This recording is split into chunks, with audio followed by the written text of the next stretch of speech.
Welcome to Bayes University, Abuja, Nigeria, with a legacy of excellence and a vision for nurturing future leaders.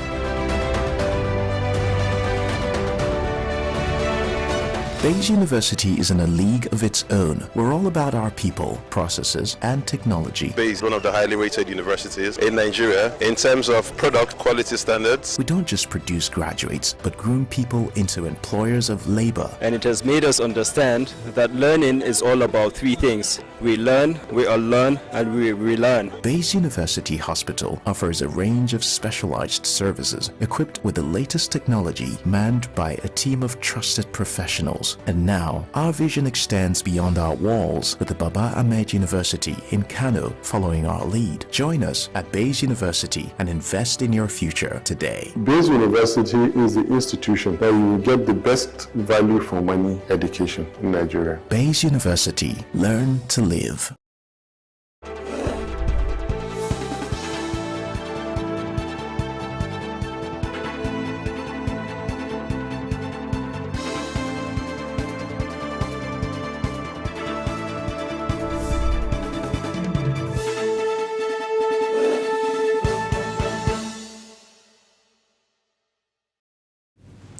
Hello and welcome to all our viewers in Nigeria and around the world to Midday News on Global Television, coming to you live from the nation's capital, Abuja. I'm Uye Agumofwebe. The federal government, under the administration of President Bola Tinubu, has disbursed more than 14 billion naira for the repair and maintenance of the presidential air fleet in 11 months. The payments made in 11 tranches between 16th July 2023 and 25th May 2024. This development comes amidst plans by the National Assembly to approve the purchase of 2 new aircraft after it was discovered that the president's 19-year-old Boeing 737 and some of the other aircraft in the fleet are dysfunctional. The House of Representatives Committee on National Security and Intelligence had listed the purchase in its technical subcommittee report, which some experts estimate indicated may cost over $918 billion. The Academic Staff Union of Universities, ASU, Abia State Chapter Uturu, has said its members have not been paid their April and May 2024 salaries. However, the state government had announced that it paid lecturers. A senior special assistant to Governor Alex Oti on public communication, Dodo Okafor, stated that funds have been made available for the payment of outstanding salaries and attributed any delay to technical difficulties due to the migration of the institution to the Treasury Single Account Framework, noting that some workers have started receiving their salaries for the months of April and May. The governor of Ogun State, Dapo Abiodun, has issued 3 executive orders establishing 2 new agencies. The governor gave this marching order in a statement issued by Special Advisor on Media and Strategy, Kayode Akimande. The new agencies are Ogun State Mineral Resources Development Agency and Ogun State Landscaping and Recreation Agency. Governor Abiodun, through the 3rd executive order, barred traditional rulers from entering into any form of agreement or memorandum of understanding concerning mining activities or any other land matters in their domains.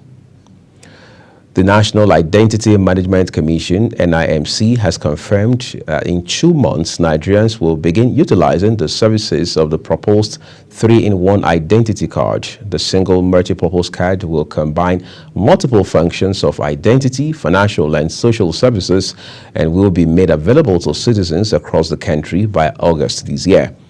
A high-ranking member of the implementation team disclosed the new information during an interview and said the commission had been working tirelessly to meet its goals, adding that the plan remains on track and will be launched in the upcoming months.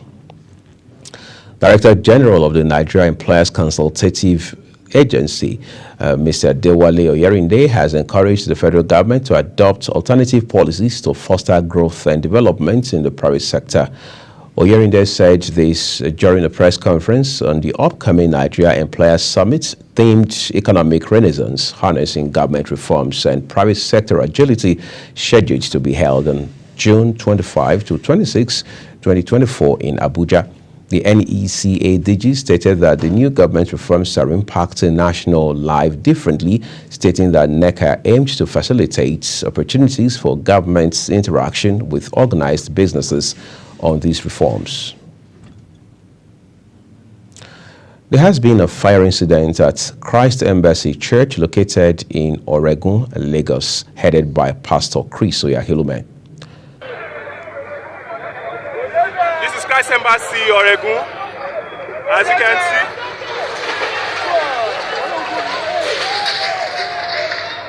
say go sound on the church. Say people don't dey inside church, sha.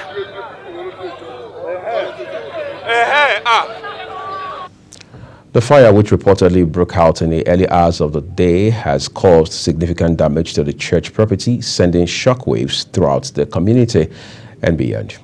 Quite a sad story there. But let's bring you some other news now. The managing director of the Rural Electrification Agency, Abba Aliyu, has welcomed the decision of the House of Representatives to probe ministries, departments, and agencies involved in the investment, procurement, and receipt of grants aimed at developing the renewable energy sector in the country. Aliyu stated that scrutiny is not only necessary in the sector, but also welcomed, especially according to him, Nigerians are yearning for improved electricity supply.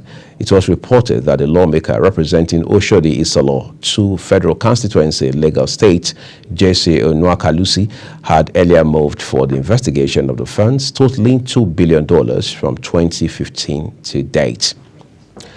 You're watching the live broadcast of Midday News coming to you from Nigeria's capital, Abuja. We're on Star Times, channel 276. Kindly follow us across all social media platforms using our Global TVNG and other handles as you now see on your screen. When the news returns, Security and Exchange Commission (SEC) directs fund managers to declare Heritage Bank investments. We'll bring you details of this story and much more right after this short break. Do stay with us.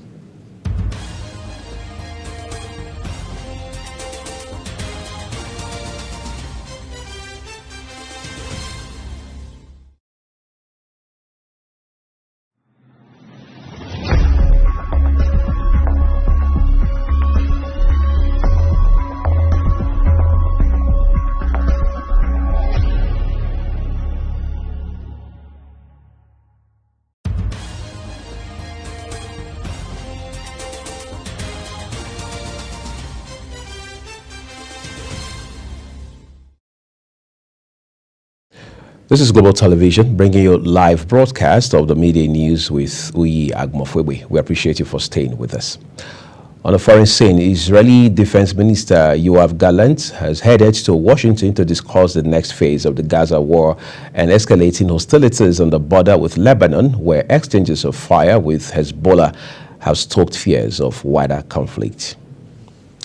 Meanwhile, Israeli fighter jets have targeted a place very close to the gates of UNRWA's main headquarters in Gaza City earlier in the war.